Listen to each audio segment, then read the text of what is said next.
I'm sorry, Bishop Campbell, Walker, Waller, and Campbell, yes. people I've known for many, many years, yes. And yet still, when it comes time, the crunch time, I hesitate. And we're sorry about that. But really, I think what we'd like to talk about today is something that all three of us, three of you and myself, have been involved with over the many, many years. And Pastor Walker, especially you, I think that we've depended upon you primarily to contact many individuals to bring them to this show.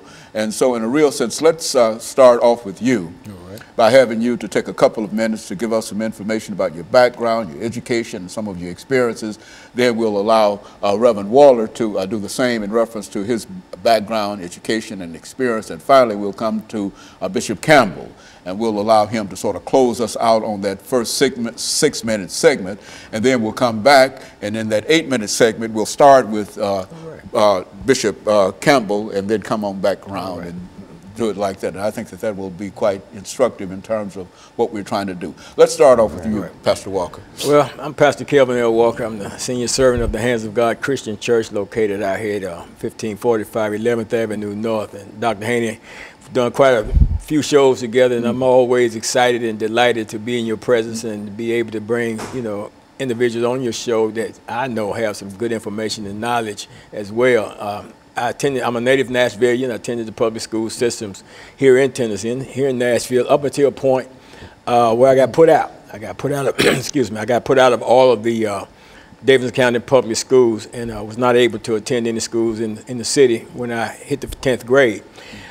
Fortunately for me, I had gotten in some trouble as well and faced some time in juvenile, and the juvenile court judge, Richard Jenkins at the time, thought it would be best if I went into the military than it would if I went in and became incarcerated. I had shot an individual when I was 15 years old, and I went into the Navy. Stayed in the Navy about 19 months, long enough to get my foot wet, ride the ship overseas and stuff like that. Got out of the Navy, and at that time, you could go in the military without a GED, got out, or high school diploma, got out, went through Opportunities Industrialization Center, OIC, when I was in South Nashville, got a GED, spent a little time at Tennessee State University, but all during that time, Dr. Haney, even prior to going in, I was always experiencing with drugs and stuff, and actually was addicted to drugs, even when I was in college. I was shooting heroin and stuff like that. And of course, that eventually derailed my attempts at a college degree, wanted to become a fashion designer, and that derailed that. And of course, I ended up incarcerated in the state prison system, did a total of 5 years of my life incarcerated. And in August of 1986, August 24th, 1986, God stepped into my life, intervened in a powerful way, called me into ministry, called me away from a 17-plus year drug addiction directly into ministry, and I've been serving him ever since. But Reverend Waller, talk about yourself for a minute. Dr. Haney, I want to thank you for allowing me to be here. I am really grateful, man. I came from the streets which I grew up at in West Nashville on 40th. As a little boy growing up, I loved the basketball. And in the midst of loving the basketball, out in the yard playing by myself, I got captured by the street life. And in the midst of all of that, I got incarcerated in street life for 20-plus years of my life without being behind bars. Captured in my own community by a chemical that controlled my life for so many years. I went to Cone High School, and a lot of people thought I was going to become a great basketball player, but I didn't even know who I was. I was so out of control. But again, as Pastor KWalker invited me, as he shared on how he was released from the bondage, and now I've been delivered myself for 24-plus years. And it's amazing that there's so many people that are still doing the same thing that we used to do.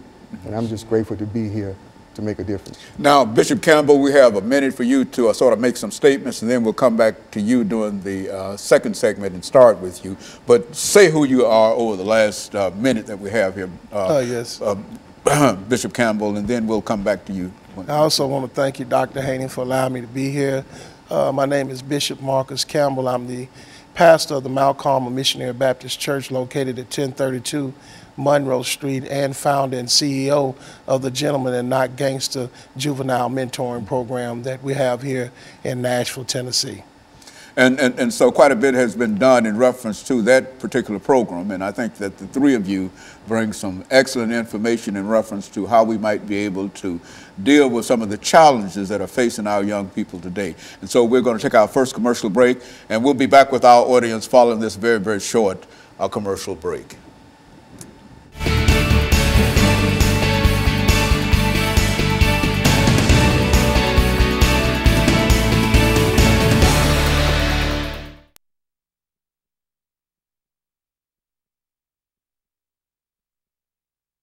Information for the next 4 minutes, 3 or 4 minutes, you know, just lay down some information dealing with this particular issue.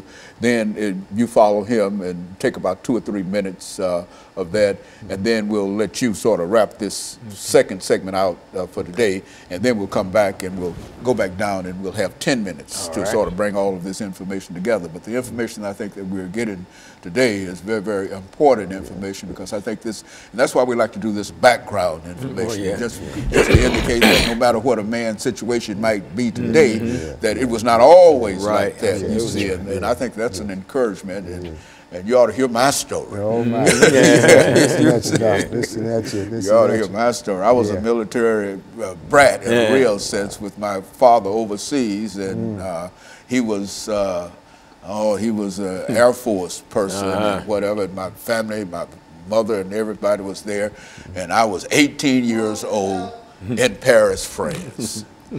Running wild. Running wild. Young man. Running wild. Yes, sir. And so God Paris. saved me too. We've all got those stories. Oh, yeah. I think that when we own up to them, then we can move forward. Absolutely. Yes, right. That's so true. Right. And so when we come back, Bishop, we'll start with you, and then Waller, and then on down. And this will be our 8-minute segment. All right.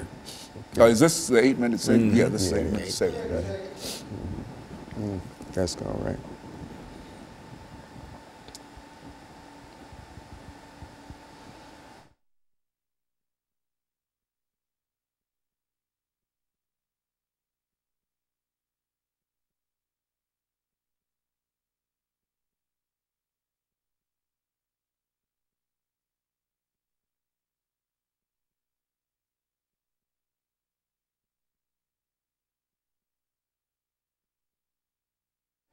Thank you, and welcome back to the second segment of the show for today. The topic is the dilemma of the African-American male, and we're fortunate to have with us Pastor KWalker, Reverend Waller, and Bishop Campbell. And of course, Bishop Campbell, I think the end of the first segment, we got a little information from you, but what I'd like for you to do during this second segment is to take some time to talk about some of the challenges that you think that our young people are facing, and how you would like to see some of these things resolved. And then Reverend Waller will have an opportunity, and then Pastor Walker, and we'll be able to sort of cover the 8 minutes of this particular segment.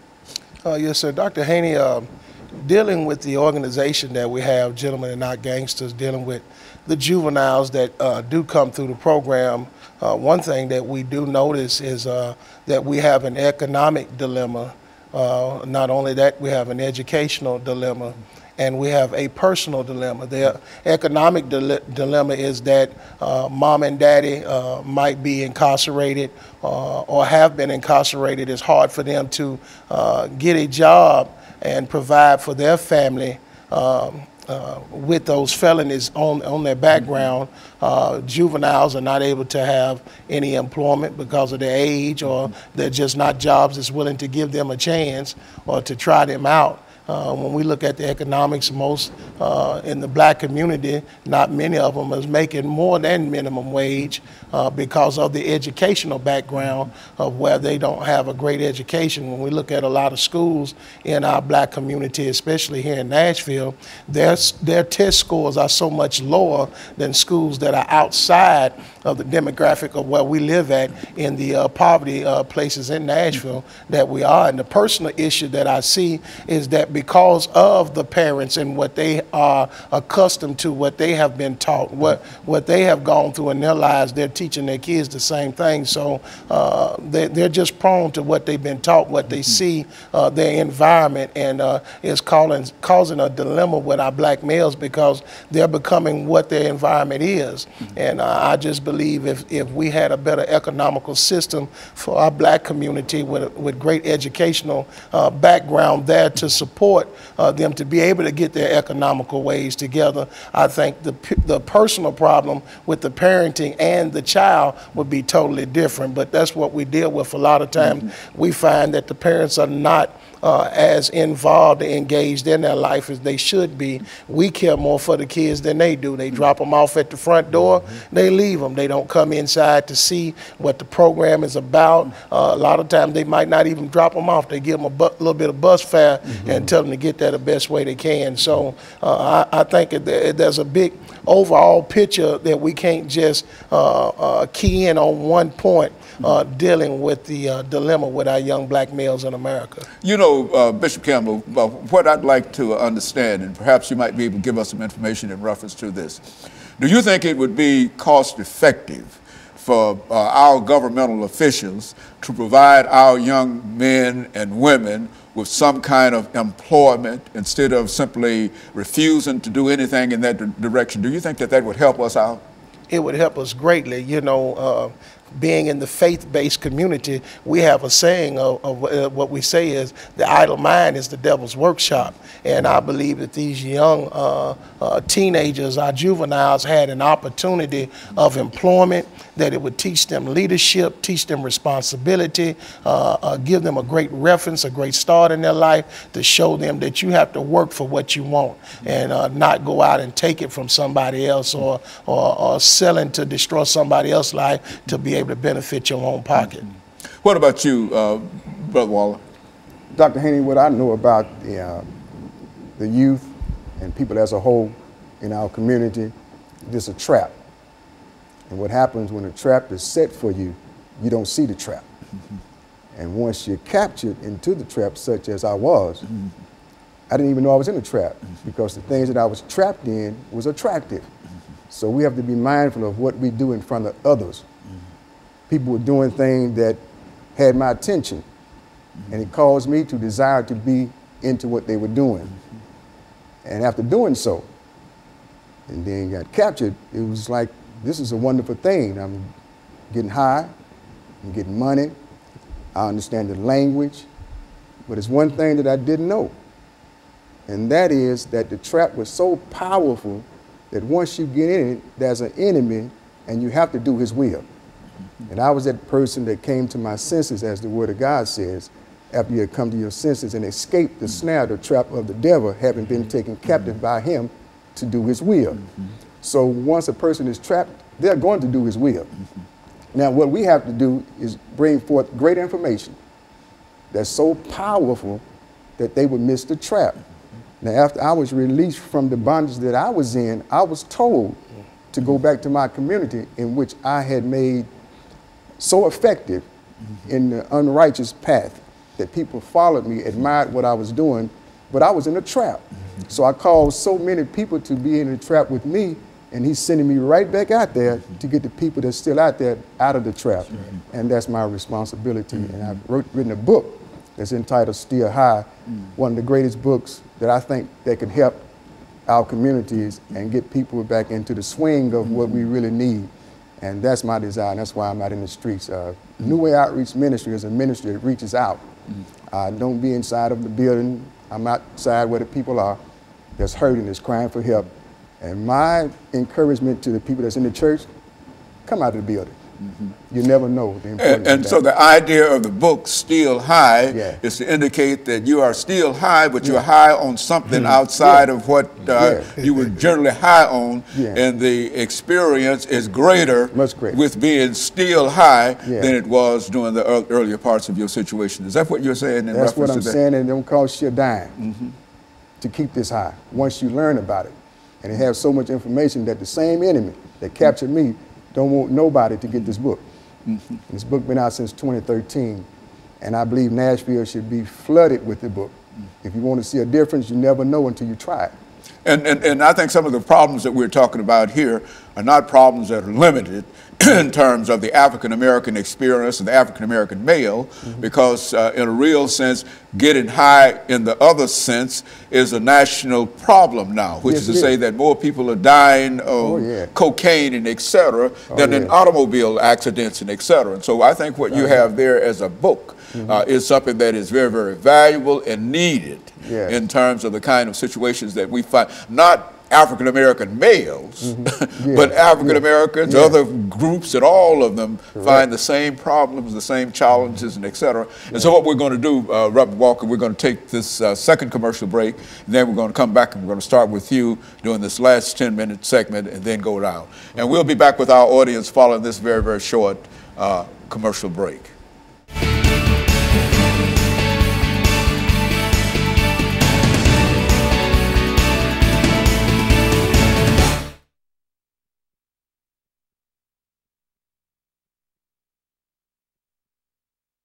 If they see things, they need a job, they need to have some money. Yeah. And if you had some way of knowing on Saturday you're going to get $55 or $60 or whatever, you could do something with that. Right. That's true. Yeah, but It's hard telling the teenagers, drop your gang flag, put the dope down, if you can't give them means to be able to provide. That's right. It's hard to do. And that's hard for me to understand that our leaders and state legislature folks can't seem to understand that it's much more cost effective to do it that way than, but I don't know. Yeah, it's amazing how they go. Well, anyway, Reverend, I'm going to start with you when we Okay. come back during this second segment. We'll have 10 minutes, and then you take about 3 minutes of it, and you take about 3 minutes of it, and then we'll do the last couple of minutes, and then end it out for the day. But this is exactly, I think that this is this kind of information is people need to know this. I think people know it, but it needs somebody to come to pull it all together and make them understand that. That's what it's about. Just so many lives are simply being disrupted and destroyed in terms of what we're doing here. It really is. It definitely. And so, Pastor, we'll start with you. All so right. You know what we're doing. Just pick it up and deal with how this take about 3 or 4 minutes. So, RWaller, It's going to be. Let the bishop close us out. All right. That what we put together. Okay. Yeah, it would be great. 30 seconds. Yeah, I like this show.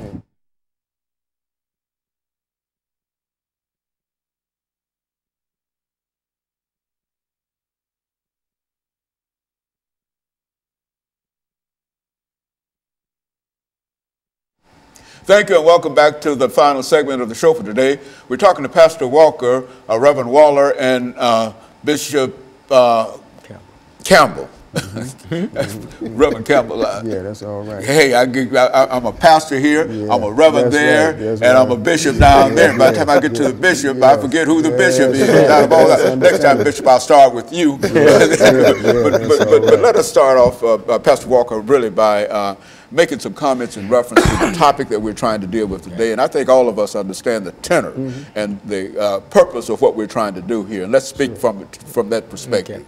You know, Dr. Haney, one of the things that Bishop Campbell touched on and that you also offered some feedback into, we talked about the economics of it all. You know, we talk about one of the common denominators where people are that deals with the violence and the gang involvement, the drug selling, the robbing. It's all about economics. It's all about money. We live in America, the land of opportunity, a capitalistic society. Where money is the voice. Money speaks. Money gets things done. You know, money is right up there with oxygen. You got to have it to survive and live. And I think what's happening is that we know money is needed. We go to our youth or young men and you know, we want to talk to them about, you know, getting a job, and at the same time, what we're doing, we're asked, because you said something about the government, you know, doing something. Well, the government has done what the government's going to do. And that is, they took away the stuff.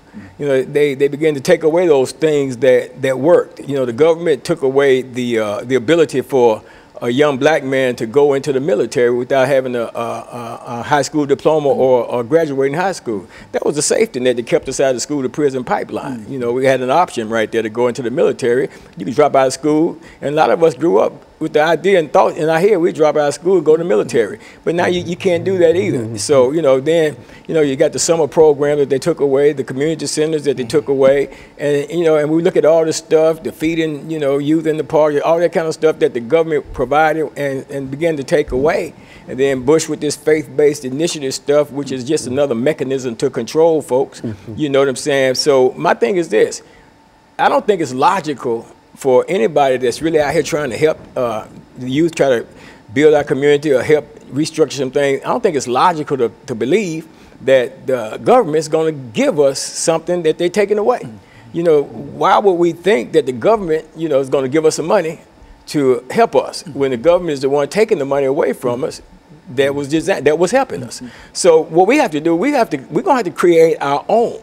You know what I'm saying? If we want to provide jobs, we're going to have to create the monies ourselves and provide the jobs ourselves. Otherwise, won't no jobs be provided. We'll still be trying to get a 501c3, still begging the government for this, still begging this private foundation for that. And then if they give you the money, then you're starting to make a difference. They start seeing lives change, they start seeing growth and stuff and development and stuff like that. Then the next time you apply, submit for that grant, they're not going to give you the money because they don't want to see you succeed. But now if you're not doing anything, you're not producing no results, but you're just looking good on paper, they'll keep on giving you money. You know what I'm saying? But if you're showing some positive results and you really impacting the lives of these people, they're going to pull that money back because they don't want it to happen. You got the privatization of the prison system here going on, and they asking the states to guarantee me 90% occupancy, and you think the state going to give you some money to mess up that contract they got? No, they're not going to do that. So if we're going to do something,